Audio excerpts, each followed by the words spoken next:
La ruta del dinero.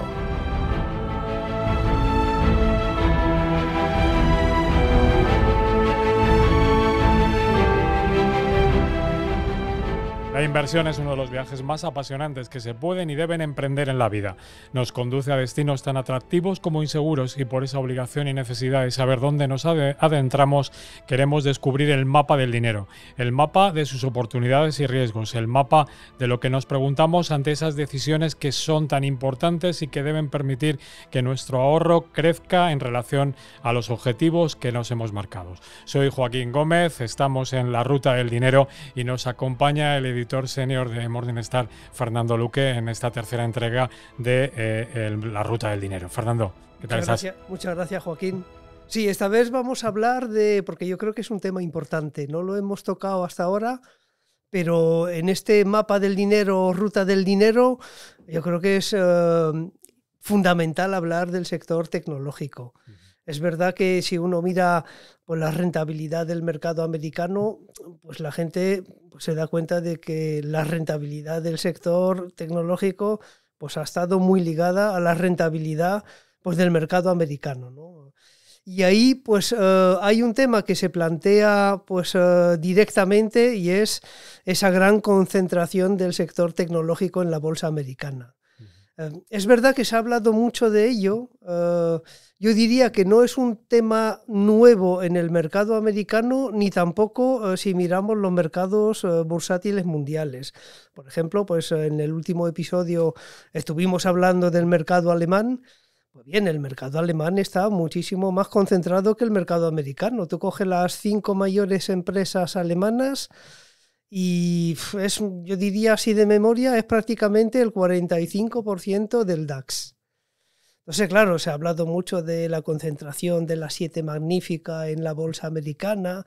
Es verdad que el sector tecnológico, y luego hablaremos de qué es lo que hay que entender por sector tecnológico, pero bueno, es un 30% Estás tocando de la bolsa. Y vamos a ir explicándolo poco a poco y desgranando. 7 magníficas, que oye, mucha gente que no se puede estar escuchando, pero se preguntarán, ¿y quiénes son esas 7 magníficas? Sí. Que son los 7 grandes títulos tecnológicos: Apple, Microsoft, Alphabet, Amazon, Nvidia, Meta y Tesla. Y situación preocupante porque tú lo estabas introduciendo.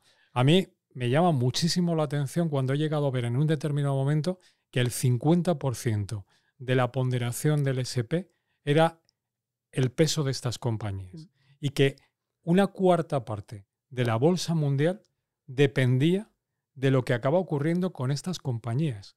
Dices, es un peligro de concentración que a mí me asusta.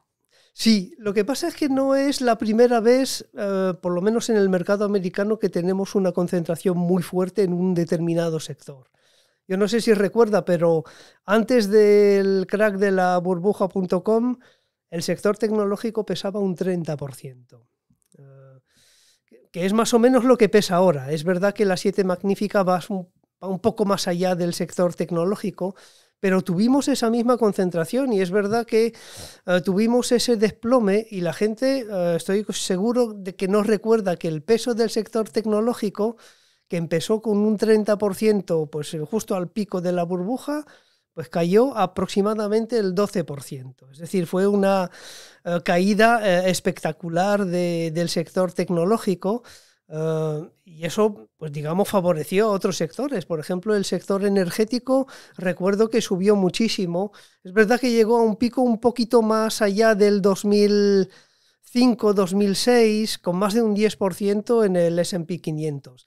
Pero bueno, eso forma parte de la dinámica de los mercados, ¿no? Hablabas de las 7 magníficas, pero si coges, por ejemplo, el S&P 500 en el 2020, a principio del 2020, pues no estaba Tesla. Yo creo que Nvidia obviamente no estaba entre esas, digamos, grandes compañías, con lo cual ahí hay una evolución realmente espectacular dentro de los índices, ¿no? Tenemos la impresión de que los índices es algo estático, pero no, los índices se mueven y se mueven mucho, ¿no? Es que además hablabas, Fernando, de la burbuja.com, que como nosotros somos veteranos que hemos salido de muchas guerras, han pasado 25 años.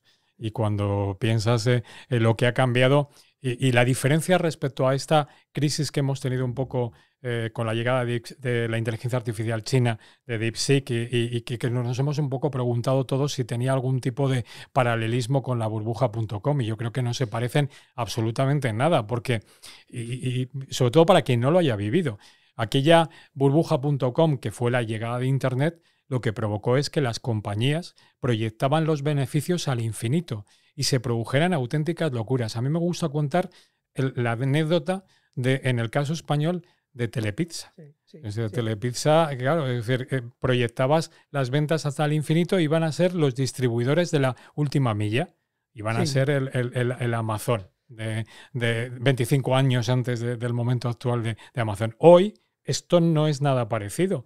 El multiplicador de beneficios que estamos viendo para el mercado tecnológico es de 30 veces para este año y aproximadamente unas 25 para el año que viene, porque hay mucho crecimiento. Y ese crecimiento hace que los multiplicadores, si de verdad las compañías consiguen ganar lo que se espera, se acabe abaratando progresivamente. Decías que tenías miedo a esa concentración. Yo creo que el riesgo de concentración obviamente está, pero yo creo que hay que fijarse más en el riesgo de valoración. Y es verdad que si comparamos valoraciones de la burbuja.com a las valoraciones actuales, pues es incomparable, ¿no? Y luego, cuando cogemos esas 7 magníficas, tenemos tendencia también pues, a meterlas todos en el mismo saco.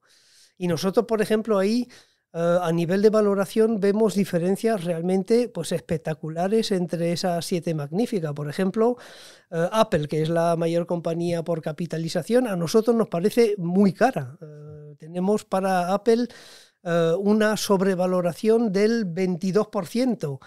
Nvidia, es verdad que Nvidia ahí hemos cambiado mucho lo que es el fair value o el precio objetivo de Nvidia en función de cómo iban presentando los resultados, y ahora Nvidia, que en algún momento para nosotros era una compañía muy cara, ahora está una compañía con una ligera sobrevaloración. Y luego Tesla también, hablando de compañías que nosotros consideramos como muy caras, Tesla, por ejemplo, para nosotros es una compañía extremadamente cara, ¿no? Tiene, desde nuestro punto de vista, una sobrevaloración de más del 40%. Pero el resto, las Microsoft, las Amazon, las Meta y las Alphabet, para nosotros están baratas.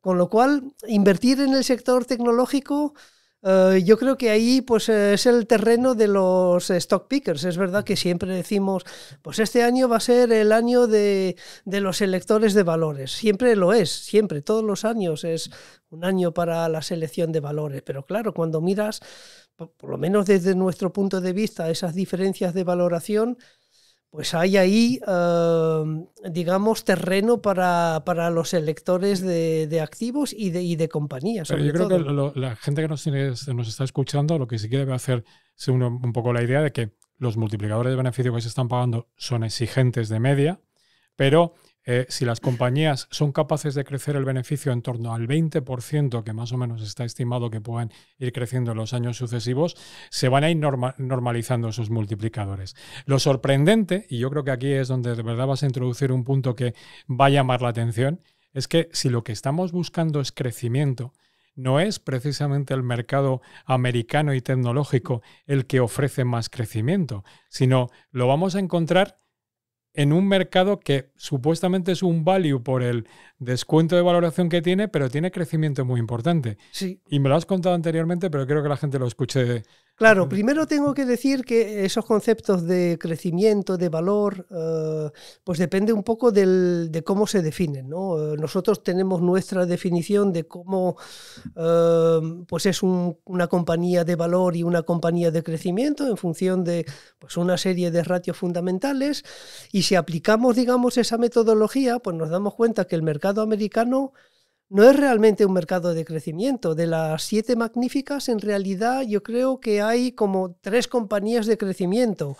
Es verdad que las restantes no son compañías de valor, sino que se sitúan entre el valor y el crecimiento, ¿no? Y ahí el máximo exponente quizás es Apple, que es verdad que a nivel, por ejemplo, de ventas, pues está ahí pues un poco renqueante, ¿no? Apple para nosotros no es una compañía de crecimiento.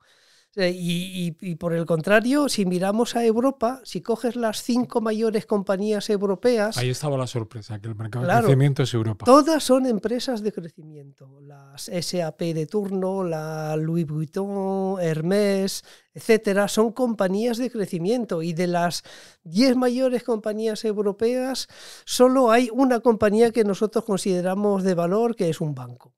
Es verdad que el sector bancario ahí pues asocia más con ese concepto de valor, de value, pero en realidad Europa es más de crecimiento que Estados Unidos y ahí el inversor no lo identifica. Identifica el mercado americano como el mercado de crecimiento por excelencia y no lo es si miramos los ratios fundamentales. Y eso es para mí también ha sido un descubrimiento, de decir... Madre mía, es que Europa es más de crecimiento que Estados Unidos. Es verdad que hay diferencias a nivel de ponderaciones sectoriales tremendas entre Estados Unidos y Europa. No ocurre en conjunto del mercado, porque la realidad es que el crecimiento de la bolsa europea en conjunto no te lo da, pero en selección de compañías sí. A mí esto me ocurre mucho cuando hago presentaciones del fondo que asesoramos, del Tresis Cartera Eco 30, cuando hablo precisamente de ese crecimiento de las compañías americanas de las 7 magníficas en torno al 20%, lo que pongo sobre la mesa es la cantidad de compañías europeas con descuento y con crecimiento de beneficios tan importante proyectado que tenemos en este momento, que es capaz de empatar o superar el crecimiento esperado de las 7 magníficas, y son compañías europeas. Sí, totalmente. Incluso si cogemos, que lo he visto, algún gráfico por ahí publicado en Twitter, que yo creo que era de Goldman Sachs, que comparaba el sector financiero europeo con las 7 magníficas. Desde el 2022, pues el sector financiero europeo pues bate a las 7 magníficas, porque hemos tenido esa impresión de que las 7 magníficas eran pues imbatibles. Y no, comentamos en el último episodio el caso de SAP, que es una compañía, digamos, del sector tecnológico europeo, que realmente ha tenido pues una rentabilidad espectacular comparada incluso con las 7 magníficas. Con lo cual, en Europa podemos encontrar valor y podemos encontrar crecimiento. Y probablemente crecimiento a un precio... tremendamente más razonable. Claro. Es el ejemplo que te pone antes. Esos multiplicadores de 30 veces de PER del mercado Nasdaq para este año, que se pueden convertir en 25 para el año que viene, si se producen crecimientos en torno a ese 20%.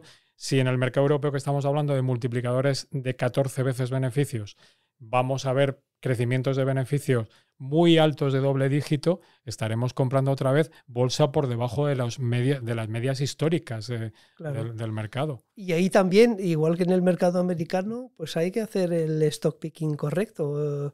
Es verdad que cada casa pues tendrá sus propias valoraciones, pero por ejemplo, para hablar de compañías de crecimiento europeas, para nosotros ASML es barata, mientras que SAP pues es muy cara.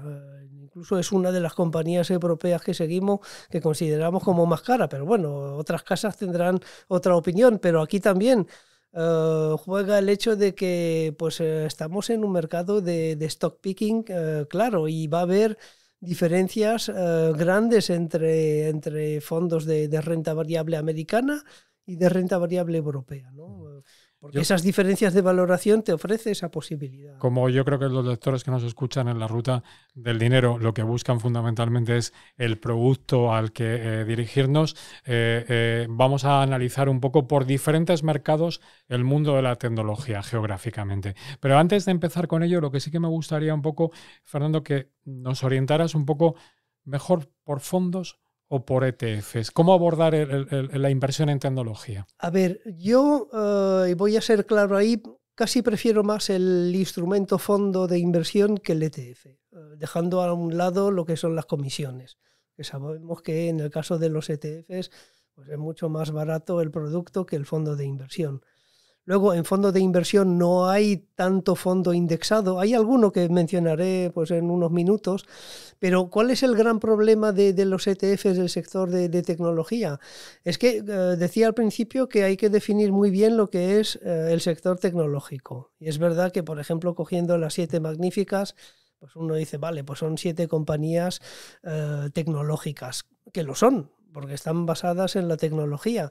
Pero a nivel de definición, por ejemplo, de qué valor se incluye, por ejemplo, pues en índices de MSCI, por ejemplo, que es la referencia para índices sectoriales, pues claro, ahí vemos que compañías como Meta no está incluida en el sector tecnológico. Tesla tampoco está incluida en el sector tecnológico.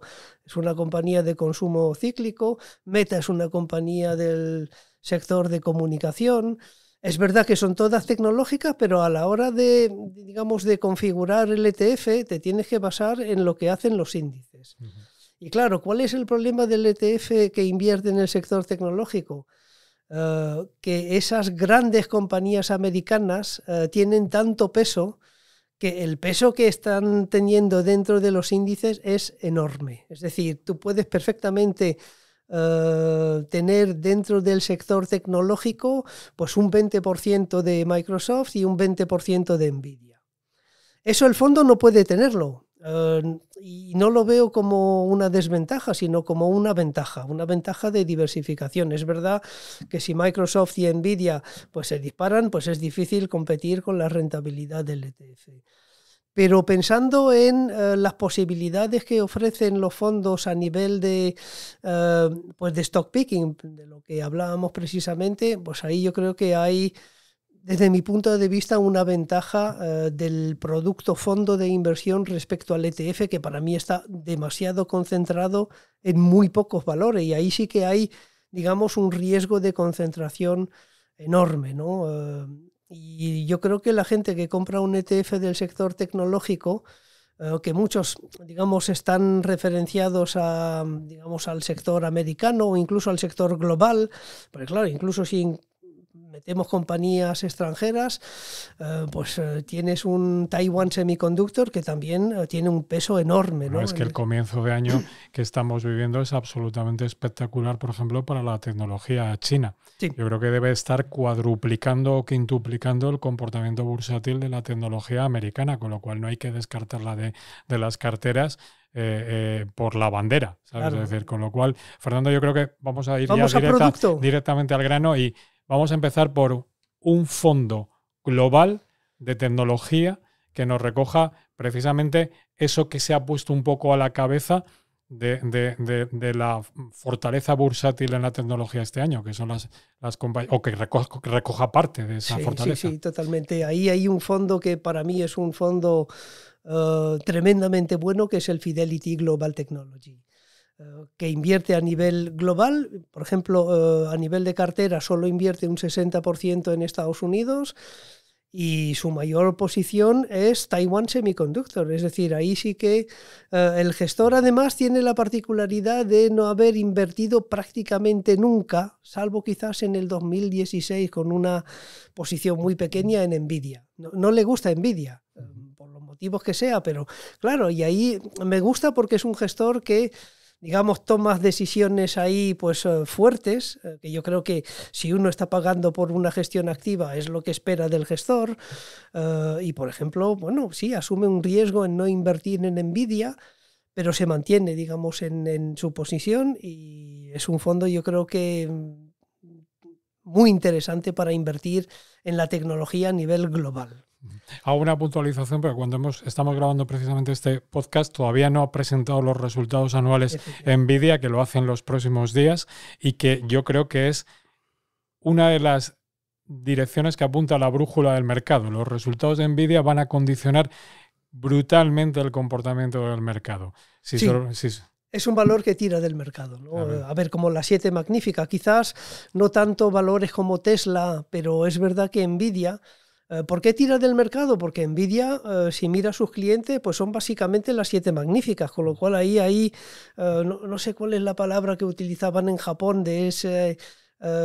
cuando las empresas se entremezclaban entre pues participación pública, había participaciones entre ellas. Es un poco lo que está ocurriendo, no a nivel de participaciones, pero sí a nivel de clientes de Nvidia, ¿no? Luego hay que también recordar que Nvidia pues vende mucho fuera de Estados Unidos. Es un valor que efectivamente tira mucho del mercado porque muestra también la temperatura de esa inteligencia artificial. Sus resultados van a condicionar mucho, yo creo que que otro de los vectores que nos marca un poco lo que hay que seguir en mercado, que es el CAPEX, la inversión de las compañías. Con la introducción de DeepSeek, lo que vimos inmediatamente es que se iban a abaratar los costes del uso de la inteligencia artificial, pero lo que estamos viendo es que las compañías no están renunciando a invertir. Es más, es que están anunciando más inversión precisamente para aprovechar esa segunda batería o esas segundas derivadas que se van a producir en las compañías en la utilización de la IA. Pero seguimos, Fernando, con producto. Si quiero invertir en un fondo de tecnología americana, ¿cuál recomendarías? A ver, yo ahí elegiría el de JP Morgan, el JP Morgan US Technology. Es verdad que también ahí el gestor no invierte demasiado en Nvidia, está muy infraponderado en la compañía, pero bueno, ahí pues vamos a ver, digamos, esas 7 magníficas dentro de las carteras del JPM. Pues compañías como Meta, Tesla. Es verdad que Tesla, decía, no es una compañía que por definición pertenece al sector tecnológico, pero la podemos encontrar en ese tipo de fondo. Entonces, no hay demasiados fondos realmente invertidos en tecnología americana, pero este es uno de ellos y uno de los buenos. Porque se concentra la mayor parte en el Nasdaq. Es donde encontrarías la mayor batería de producto. ¿Y cuál sería el producto que seleccionarías para invertir solamente en el mercado tecnológico por excelencia? Sí, es verdad que en el caso del Nasdaq, y es curioso, no hay, hablaba de la diferencia entre los fondos y los ETFs, pero es verdad que es raro que no haya, digo a nivel europeo, fondos que replican al Nasdaq. Si quieres replicar al Nasdaq, pues es verdad que hay muchos productos ETFs que lo hacen, pero a nivel fondos no hay 2 o 3. Y la verdad es que son fondos españoles, es muy raro el caso este, pero si uno quiere invertir o estar referenciado al Nasdaq, pues hay 2 o 3 opciones, pero que son fondos españoles, ¿no? Uno es el My Investor Nasdaq 100, hay otro de Bankinter, hay otro, un fondo naranja también invertido en el Nasdaq, y es curioso que sean 3 productos españoles los que están ahí, pues referenciado al Nasdaq. Porque, fíjate claro, que además has introducido, te quedas con el My Investor Nasdaq como selección, pero es una pregunta que además nos lo hacen los lectores habitualmente. Y la diferencia de comportamiento entre el My Investor Nasdaq y el Bankinter. Sí. Y es un tema de cobertura de dólar en muchos casos. Efectivamente, sí. Ahí, pues si uno quiere cobertura en dólar o no, pues puede elegir un fondo u otro. Es verdad que nosotros a nivel de cobertura de divisa, que lo hablamos cuando hablamos de renta fija, donde yo creo que ahí sí que es importante, para un producto de renta variable, nuestra opinión es que pues da igual. ¿Por qué? Porque ahí pues la idea es que uno pues, compra este tipo de fondo para mantenerlo pues, de cara al largo plazo. Y de cara a largo plazo, pues va a haber años en el que el dólar se revalorice y años en el que el euro se revalorice respecto al dólar. Con lo cual es difícil, ¿no? Y luego el tema de la divisa es difícil de gestionar. No sé si lo he mencionado en este podcast, pero hay una categoría especial de fondos de gestión alternativa que están especializados en gestión de divisa. Bueno, ahí los gestores se supone que entienden mucho de divisa, pero si miran los resultados a medio o largo plazo son muy decepcionantes. Es decir, hace algún tiempo que no lo he mirado, pero probablemente la rentabilidad pues, en los últimos 12 meses pues a lo mejor está en un 2-4%. No es, digamos, una categoría de fondos donde destacan las rentabilidades o es difícil obtener rentabilidades de 2 dígitos. Lo que sí que habría que pensar, por lo menos, si le damos importancia a la divisa, es que en los momentos esos en los que el cambio euro-dólar se ha acercado a la paridad, pues casi mejor el fondo que invierta en euros más que en dólares. Sí. Lo que pasa es que eso sobre el papel es fácil. Pero luego te digo, probablemente las divisas es el activo más difícil de gestionar. Y digamos, cojo como referencia estos gestores que su labor es precisamente gestionar divisas y no obtienen rentabilidades realmente espectaculares. Entonces es difícil. Yo sé que va a ser difícil que eso lo abordemos en la ruta del dinero. Sí. Es decir, China. Sí, si quiero un fondo tecnológico puro solamente de mercado chino, ¿con qué me quedaría? A ver, yo me quedaría a nivel fondo, porque aquí también hay buen producto de ETF, yo me quedaría con el Fidelity China Innovation, ahí donde vamos a encontrar, iba a decir, las magníficas chinas, ¿no? Las Alibaba, las Tencent de turno. Y yo, a ver, a nosotros, a nivel, digamos, de valoración, no sé si lo he dicho en algún programa, pero China para nosotros es el mercado más infravalorado del mundo. No solo ahora, sino... Tenemos que hacer un Sí. próximo capítulo de China, además sobre todo con el arranque de año que está teniendo. Sí, a ver, yo creo que ahí, y especialmente si miramos la tecnología china, es verdad que la aparición de DeepSeek, bueno, pues supone un cambio no solo para las compañías americanas, pero también para las compañías chinas, ¿no? Porque claramente hemos entrado en una guerra tecnológica entre Estados Unidos y China. China, de hecho, por las últimas noticias, es que de alguna forma también va a estar apoyando a su sector tecnológico, como lo hace Estados Unidos con el Stargate, con lo cual ahí hay una lucha de millones o billones de dólares, tanto en China como en Estados Unidos. Y desde el punto de vista de la valoración, para nosotros China es uno de los grandes ganadores. Fernando, contigo no puedo estar más de acuerdo en este punto porque es un tema que abordamos poco, pero lo pongo en números.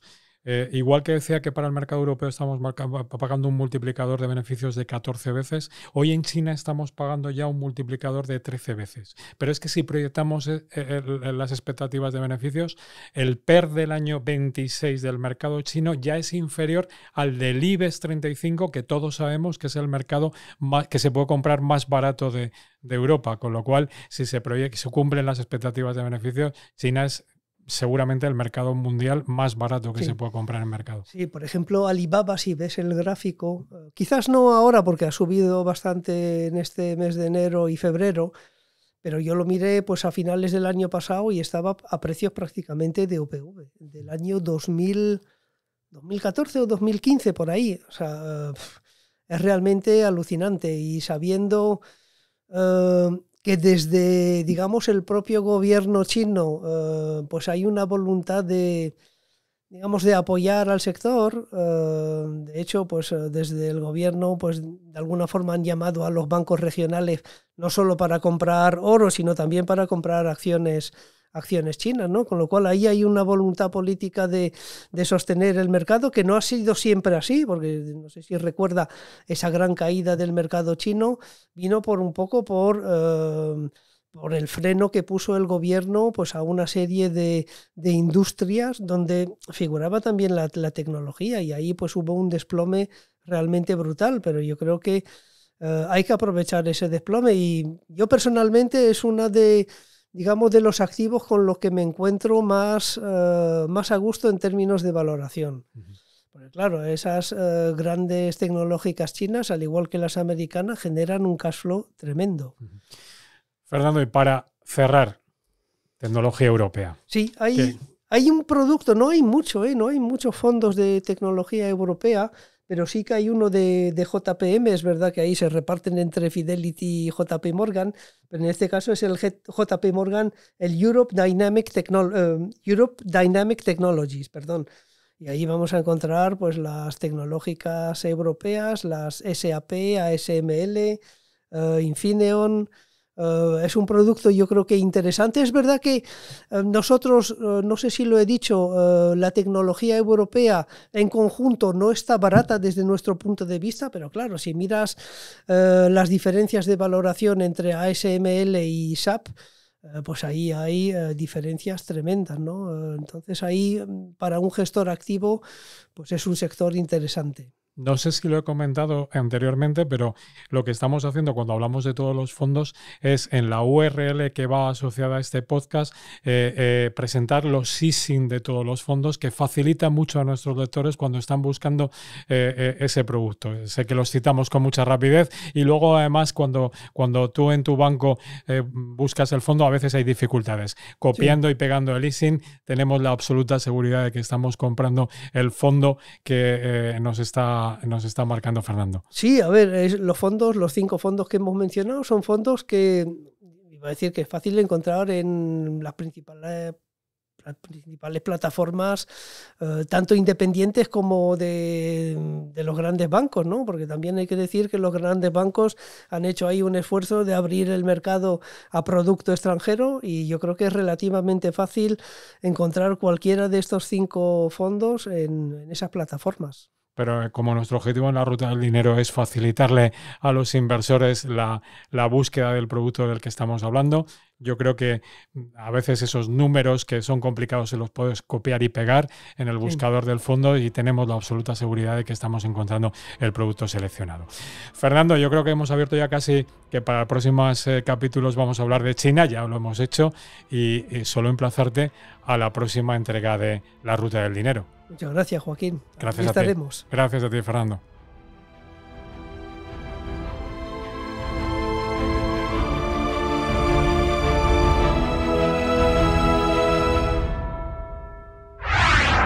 El Economista Podcast.